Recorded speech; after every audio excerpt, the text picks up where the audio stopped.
Halo teman-teman bahas saham, kembali lagi dengan bahas saham. Pada kesempatan kali ini, kembali lagi saya akan mencoba untuk membahas saham yang menurut saya memiliki potensi yang cukup besar ke depannya, yaitu saham POWR atau Cikarang Listrindo Tbk. Langsung saja, saya mengupdate emiten ini karena sudah keluar untuk updatean kuartal keduanya di tahun 2023 ini. Yaitu yang pertama, laba bersihnya tercapai hingga 845 miliar apabila dirupiahkan, teman-teman. Dan untuk labanya ini mencapai masih menurun 24,77% dari periode 2022 yang mencapai 1,1 triliun, teman-teman. Nah, untuk kuartal kedua saja sudah mencapai 845 miliar. Tentunya di kuartal ketiga dan keempat bisa saja menurut saya emiten ini akan melampaui laba dari kuartal 2000. Maksud saya tahun 2022 yang hanya mencapai 1,1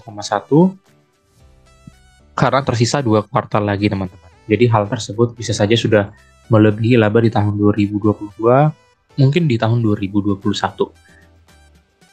Kemudian untuk kenaikan ekuitasnya ini mencapai 10,6 triliun, teman-teman, di kuartal kedua 2023. Memang terjadi penurunan 1%. Di sini kita melihat datanya dari tahun 2022 yang mencapai 10,8. Tetapi overall, keseluruhan ekuitasnya ini masih dikatakan mengalami peningkatan yang cukup bagus menurut analisis saya.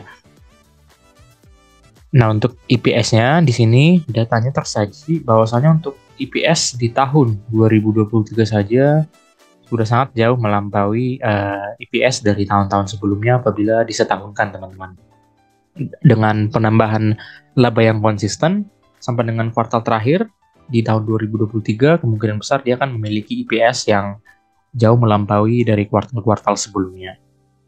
Di sini dia mencapai 105.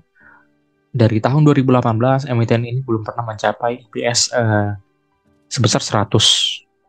Nah, ini mengapa saya mengatakan emiten ini menarik.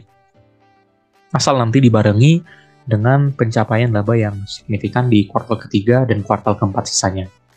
Kemudian kita lanjutkan untuk saham beredarnya masih tetap sama, teman. Di angka 16 miliar.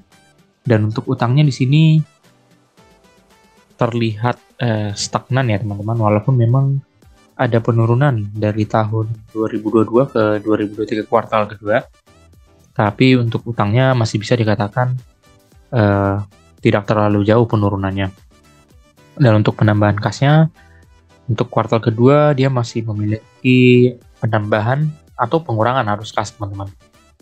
Dari periode-periode sebelumnya di sini kita bisa lihat datanya, belum pernah sekalipun emiten ini mencatatkan pengurangan kas. Tentunya nanti di akhir tahun, semoga untuk penambahan kasnya ini tidak mengalami minus. Dan untuk kas pada akhir tahun, ini juga fluktuatif ya, teman-teman. Dia mencapai 3,770 triliun ya untuk kuartal kedua 2023. Tidak terlalu buruk menurut saya. Nah, kemudian untuk nilai utangnya, apabila dibandingkan dengan ekuitas bersihnya, ini merupakan hal yang menurut saya juga cukup menarik karena dari tahun 2018, nilai DER-nya ini selalu menurun, teman-teman. Walaupun memang tidak terlalu signifikan, bahkan di tahun 2021 ke 2022 dia tidak ada mengalami penurunan sama sekali. Tapi di 2023, kuartal kedua, dia berhasil mengalami penurunan 0,05%, teman-teman. Akhirnya ada penurunan dari periode 2022 yang menurut saya cukup bagus. Nah, kita lanjutkan ke data berikutnya, yaitu untuk ROE-nya. Di kuartal kedua mencapai 15%. Hal ini memang sebanding dari periode-periode sebelumnya. Dikaitkan dengan labanya. Artinya semakin tinggi labanya, nilai ROE-nya juga akan semakin meningkat. Dan ROE 15 menurut saya cukup bagus.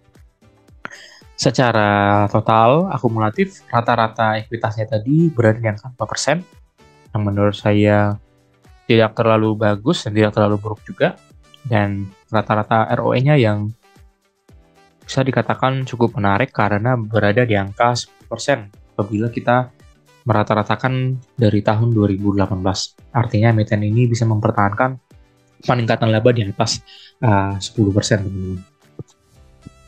Dari data tersebut, hal yang bisa disimpulkan, nilai buku emiten ini memang berada di angka 664. Dan nilai PER-nya, karena kemampuannya tadi yang bagus dalam meningkatkan labanya, untuk angka PER-nya itu berada di angka 1051.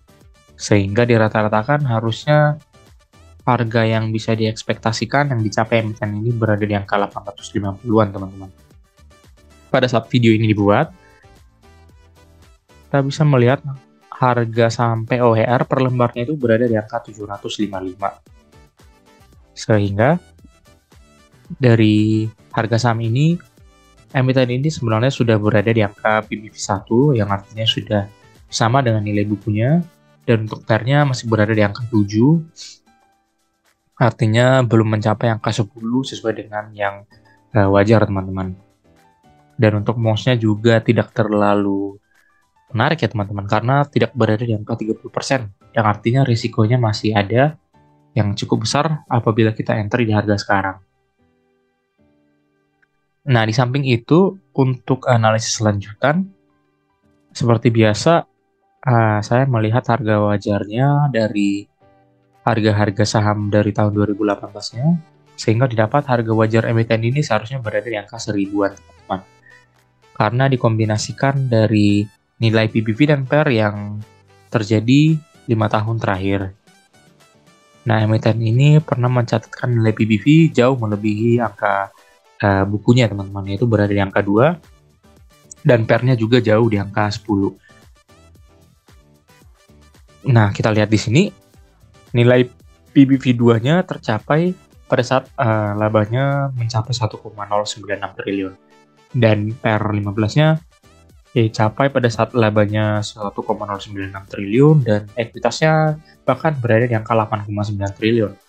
Nah, sekarang kita lihat di data 2023, laba bersihnya saja sudah melebihi, katakanlah untuk sampai dengan akhir tahun 2023, melebihi angka 1 triliun, atau bahkan menyerupai angka 2022, dan nilai ekuitasnya sudah jauh melampaui ekuitas tahun 2018, artinya bisa saja terjadi nilai PBV dan PER yang di tahun 2018 ini bisa kembali muncul di tahun 2023. Dan tentunya harga wajar di angka 1000-an ini bisa tercapai, teman-teman. Dengan harga wajar 1000-an, kita bisa mendapatkan gain 41% potensinya, dan MOS-nya juga cukup menarik berada di angka 30% yang menandakan risikonya sudah cukup rendah apabila kita entry di harga 755, teman-teman investor. Secara umum, di sini kita bisa melihat grafiknya dari sisi ekuitas, utang, laba bersih, nilai utangnya, dan juga kas, posisi kasnya.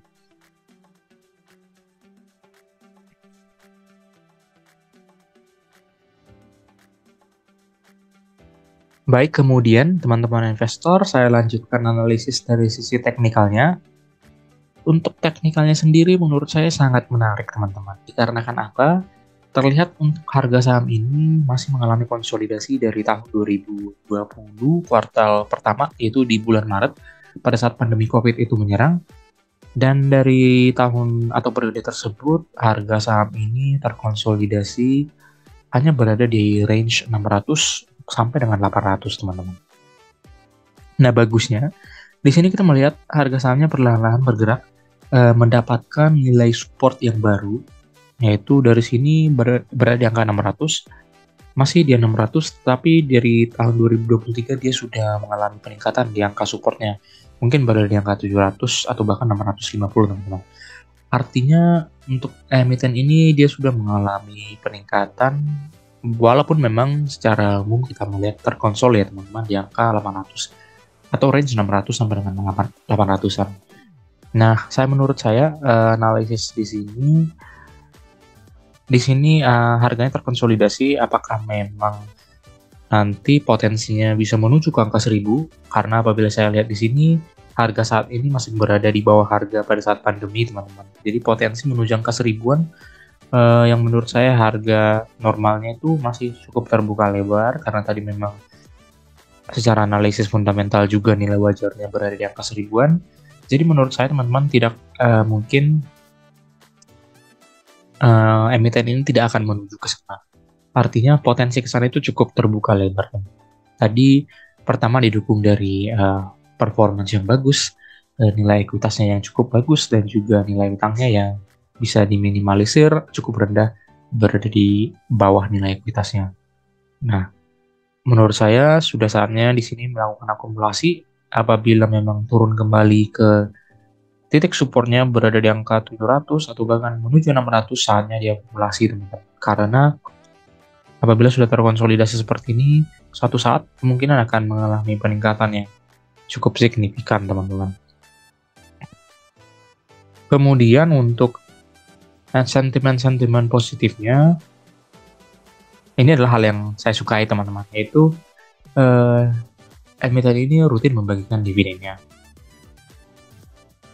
Bahkan untuk pembagian dividen tahun buku 2022 yang dibagi di tahun 2023 itu, dia memberikan dividen yield setara 6%, yang menurut saya sangat jauh melampaui bunga deposito yang berlaku pada saat ini teman-teman. Positifnya, emiten ini rutin membagikan dividen, jadi tentunya ini akan disukai oleh investor, tentunya investor yang long term. Dan di sini juga ada sentimen positif dari internal, bahwasanya laporan keuangan POR itu tunjukkan kinerja yang kuat. Tadi itu sudah didukung dengan analisis fundamental yang kita buat, bahwasanya untuk labanya sendiri juga sudah mengalami peningkatan yang cukup pesat ya teman-teman. Tadi didukung dengan grafik laba bersihnya sampai kuartal kedua saja dia sudah mencapai, bahkan hampir mencapai 1 triliun teman-teman. Dan tentunya kelanjutan performance dari emiten ini memang di tahun ini cukup menarik.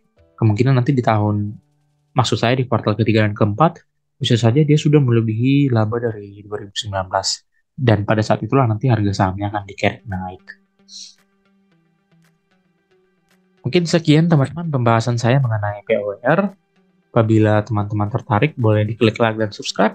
Dan apabila ada komentar mengenai emiten ini, jangan segan-segan untuk mengkomentar di kolom komen pada channel YouTube ini. Terima kasih.